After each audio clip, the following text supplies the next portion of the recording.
Hey guys welcome and welcome back to my channel.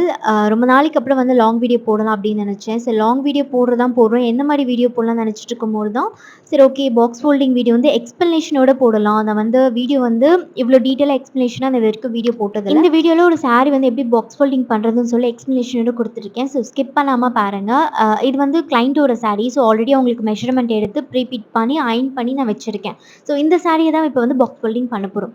Sorry பார்த்தீங்க அப்படின்னா chest beat வந்து என்னோட ஷோல்டர் மேலே வச்சுருக்கேன். சாரி வந்து உல்ட்டாவாக திருப்பி போட்டிருக்கேன். ஸோ நீங்கள் எந்த சாரி டைப் ஆஃப் வந்து பாக்ஸ் ஃபோல்டிங் பண்ணுறதா இருந்தால் சாரி வந்து இந்த மாதிரி உல்ட்டாவாக தான் திருப்பி போடணும். அண்ட் சென்டர் ப்ளீட் வந்து சென்டரில் வச்சுக்கோங்க. அந்த ப்ளீட்ஸ் எல்லாமே மேலே பார்த்த மாதிரி இருக்குது.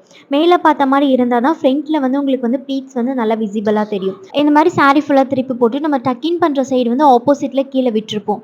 அந்த எண்டு பார்ட் எடுத்துகிட்டு வந்து சென்டர் ப்ளீட் போட்டிருக்கோம் இல்லையா, அந்த சென்டர் ப்ளீட்டு கீழே ஒரு 1/2 இன்ச் இல்லை 1 இன்ச் தள்ளி எடுத்துகிட்டு வந்து மடிச்சிடுங்க. ஸோ இது வந்து ஃபர்ஸ்ட் ஃபோல்டிங். செகண்ட் ஃபோல்டிங் வந்து அகெயின் திருப்பி வந்து ஆப்போசிட்டில் இருக்கிற டைரக்ஷனில் இருக்கிற ஃபோல்டிங் எடுத்துகிட்டு வந்து திருப்பி அந்த ஃபோல்டிங் மேலேயே நம்ம வந்து மேலே வைக்கிறோம். ஸோ இந்த வீடியோ பார்த்தாலே உங்களுக்கு தெரியும், நான் வந்து 2 ஃபோல்டிங் வந்து கொடுத்துருக்கேன். இந்த ஃபோல்டிங்கோட லென்த் பார்த்தீங்கன்னா டிபெண்ட்ஸ் ஆனோட கிளைண்ட்டோட சைஸை பொறுத்து தான் இந்த ஃபோல்டிங் சைஸ் மாறும். ஸோ இப்போ 2 ஃபோல்டிங் கொடுத்துட்டு அப்புறம் பார்த்தீங்கன்னா இதுதான் வந்து பாக்ஸோட சைஸு. ஸோ இந்த சைஸ் வந்து ரொம்ப பெருசாக இருக்குது அப்படின்னா நான் வந்து செகண்ட் ஃபோல்டிங் பண்ணியிருக்கேன் இல்லையா, அதை கொஞ்சம் தூக்கிட்டு லைட்டாக ஃபோல்டிங் பண்ணிங்க அப்படின்னா அந்த பாக்ஸோட சைஸ் வந்து சின்னதாகிடும். ஸோ பாக்ஸோட சைஸ் வந்து பெருசாக இருந்துச்சு அப்படின்னா அந்த ஃபோல்டிங் எண்டில் பார்க்கும்போது உங்களுக்கு ரொம்ப பெருசாக இருக்கும். இந்த லென்த் பார்த்தீங்கன்னா டிபெண்ட்ஸ் ஆனோட கிளைண்ட்டோட அவங்க சைஸை பொறுத்து, அவங்க எந்த சைஸில் இருக்காங்களோ அதை பொறுத்து தான் இது வந்து சின்னதாகவோ இல்லை பெருசாகவோ வரும். இப்போது நான் என்னோட ஷோல்டர் மேலே வச்சுருக்கிற அந்த செஸ்ட் ப்ளீட்டை எடுத்துகிட்டு போயிட்டு அந்த பாக்ஸ் மேலே நான் போட்டுக்கிறேன். செஸ்ட் ப்ளீட் வந்து சென்டரில் போடக்கூடாது. கொஞ்சம் நீங்கள் நிற்கிறீங்க இல்லையா, அதுக்கு உங்களுக்கு ரைட் ஹேண்ட் சைடு தான் கொஞ்சம் தள்ளி போடணும். இப்போ பார்த்தீங்க அப்படின்னா அந்த பாக்ஸ் மேலே நான் வந்து செஸ்ட் ப்ளீட் போட்டிருக்கேன். அந்த பாக்ஸோட மேலே இருக்கிற லைன் இருக்கு இல்லையா, இதுதான் வந்து பாக்ஸோட ஃபர்ஸ்ட் லைன். அண்ட் கீழே இருக்கிற லைன் வந்து செகண்ட் லைன்னு வச்சுக்கோங்க, இல்லை லாஸ்ட் லைன் வச்சுக்கோங்க. ஷோல்டர் பின் மார்க் பண்ணியிருக்கேன் இல்லையா, அது வந்து ஃபர்ஸ்ட் லைனில் கரெக்டாக இருக்கணும். இப்போ வந்து கீழே வந்து செகண்ட் லைனுக்கு மார்க் பண்ண மாதிரி ஒரு கிளிப் வந்து பண்ணிக்கிறேன். நீங்கள் கிளிப்பு இல்லை பின் எது வேணாலும் நீங்கள் மார்க் பண்ணிக்கோங்க. இப்போ செகண்ட் லைனில் பண்ண கிளிப் பார்த்தீங்க அப்படின்னா ஃபர்ஸ்ட் லைனுக்கு மூவ் பண்ணணும். இந்த மாதிரி மூவ் பண்ணும்போது நடுவில் இருக்கிற நம்ம அந்த அயனிங் ப்ளீட்ஸ் எடுத்து நம்ம அயன் பண்ணியிருக்கோம் இல்லையா, இது எதுவுமே வந்து களையக்கூடாது. ஸோ நம்ம எப்படி அயன் பண்ணுமோ அதை அப்படியே நீட்டாக வச்சுக்கோங்க. இது களைஞ்சிச்சு அப்படின்னா பாக்ஸ் ஃபோல்டிங் பண்ணும்போது நீங்கள் களைஞ்சி பாக்ஸ் ஃபோல்டிங் பண்ணிங்க அப்படின்னா அது ரொம்ப கட்டும்போது ரொம்ப கசிங்கி இருக்கிற மாதிரி இருக்கும். ஸோ இப்போ கீழே இருக்கிற கிளிப் வந்து மேலே தள்ளிட்டு அந்த ப்ளீட்ஸ் எதுவுமே கலையாமல் அரேஞ்ச் பண்ணிவிட்டு அந்த செகண்ட் லைனுக்கு கீழே இருக்கிற எக்ஸஸ் எல்லாமே எடுத்துகிட்டு அந்த பாக்ஸ்குள்ளே வந்து இன்சர்ட் பண்ணுறேன். ஸோ எதுவுமே வந்து அந்த ஃபர்ஸ்ட் லைனுக்கும் அந்த லாஸ்ட் லைனுக்கும் கீழே வந்து எந்த ஒரு சாரீ எக்ஸஸும் இருக்கக்கூடாது. அது எல்லாமே எடுத்துகிட்டு போய் நான் அந்த பாக்ஸ்குள்ளே வைக்கிறேன். இப்போ நீங்கள் வந்து அது சும்மா மார்க் பண்ணோம் இல்லையா, அந்த கிளிப்பை நீங்கள் ரிமூவ் பண்ணிக்கலாம்.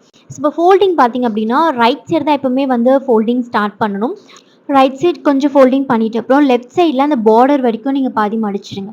அது மடிச்சுட்டு மீதி இருக்கிற எக்ஸஸ் வந்து தேர்ட் ஃபோல்டிங்காக நீங்கள் இந்த மாதிரி ஃபஸ்ட்டு ஃபோல்ட் பண்ணோம் இல்லையா, அதுக்கு மேலே ஃபோல்ட் பண்ணிக்கணும். இப்போ சாரியை வந்து திருப்புறதுக்கு மேலே இருக்கிற லைனை பிடிச்சு உல்ட்டாவாக திருப்பினீங்க அப்படின்னா நம்ம செஸ்ட் ப்ளீட் கொஞ்சம் லைட்டாக மூவ் பண்ணோம் இல்லையா, அது திருப்பப்போ கரெக்டாக அந்த பாக்ஸ் மேலே கரெக்டாக வந்து செட் ஆகிடும்.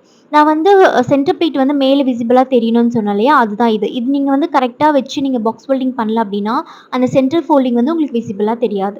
ஸோ இப்போ ஒரு ரவுண்டு சுற்றிட்டு அப்புறம் இந்த முந்தி பார்ட் வந்து நீங்கள் இந்த மாதிரி ரவுண்ட் பண்ணியும் நீங்கள் சுற்றிக்கலாம். அப்படி இல்லை அப்படின்னா நீங்கள் இந்த முந்தி பார்ட்டை ஒரு 2 பீஸாவோ இல்லை 3 பீஸாவோ நீங்கள் ஃபோல்ட் பண்ணிவிட்டு அந்த பாக்ஸ் ஃபோல்டிங்குள்ளே பார்த்தீங்க அப்படின்னா கையை வச்சு நீங்கள் உள்ளே இன்சர்ட் பண்ணும்போது கொஞ்சம் ஸ்பேஸ் இருக்கும். ஸோ அந்த ஸ்பேஸ்க்குள்ளே நீங்கள் வந்து இன்சர்ட் பண்ணிக்கலாம். ஸோ உங்களுக்கு அந்த ஃபோல்டிங் வந்து எப்படி வேணாலும் நீங்கள் ஃபோல்டு பண்ணிக்கலாம். ஒரு சாரீ வந்து பாக்ஸ் ஃபோல்டர் பண்ணி டெக்னிக் பார்த்தீங்க அப்படின்னா ஒரு 2, 3 டைப்ஸ் இருக்குது. அதில் ஒரு டைப் தான் இது. நீங்கள் வந்து உங்களுக்கு எது ஈஸியான டைப்ஸ் இருக்கோ நீங்கள் அதை வந்து ஃபாலோ பண்ணிக்கலாம். ஸோ பாக்ஸ் ஃபோல்டிங் முடிச்சிட்ட அப்புறம் இதுக்கு ஏற்ற மாதிரி ஒரு கவரில் வந்து பேக் பண்ணி கிளைண்ட்டுக்கு நான் கொடுப்பேன். முடிஞ்ச அளவுக்கு இந்த வீடியோவில் பார்த்தீங்க அப்படின்னா ரொம்ப டீட்டெயிலான எக்ஸ்ப்ளனேஷன் நான் கொடுத்துருப்பேன். நீங்கள் இதை பார்த்து நீங்கள் ப்ராக்டிஸ் பண்ணிங்க அப்படின்னா உங்களுக்கு சீக்கிரம் வந்து பாக்ஸ் ஃபோல்டிங் வந்து ப்ராக்டிஸ் ஆகிடும். அண்ட் உங்களுக்கு வந்து இந்த சாரீ ட்ராப்பிங் ப்ரீபீட்டிங் வந்து உங்களுக்கு ப்ரொஃபஷனலாக கற்றுக்கணும் அப்படின்னா நான் ரெகுலராக 1 டே சாரீ ட்ராப்பிங் கிளாஸ் வந்து கண்டக்ட் பண்ணிட்டுருக்கேன். என்னோட இன்ஸ்டா ஃபாலோ பண்ணிங்க அப்படின்னா நான் ரெகுலராக கிளாஸ் வந்து இதை எப்போ கண்டக்ட் பண்ணுவேன்னு சொல்லி நான் ஸ்டோரி போடுவேன். அண்ட் உங்களுக்கு வந்து சிலபஸ் டீட்டெயில்ஸ் வேணும் அப்படின்னா பிலோவில் இருக்கிற நம்பருக்கு வாட்ஸ்அப் பண்ணுங்கள். உங்களுக்கு நான் சிலபஸ் நான் சென்ட் பண்ணுறேன் அண்ட் ஃபீஸ் டீட்டெயில்ஸும் நான் சென்ட் பண்ணுறேன். ஹோப்ஃபுல்லி இந்த வீடியோ உங்களுக்கு வந்து யூஸ்ஃபுல்லாக இருக்கும்னு நினைக்கிறேன். இந்த வீடியோ பிடிச்சிருந்துச்சு அப்படின்னா நம்மளை சப்ஸ்கிரைப் பண்ணி ஃபாலோ பண்ணிக்கோங்க.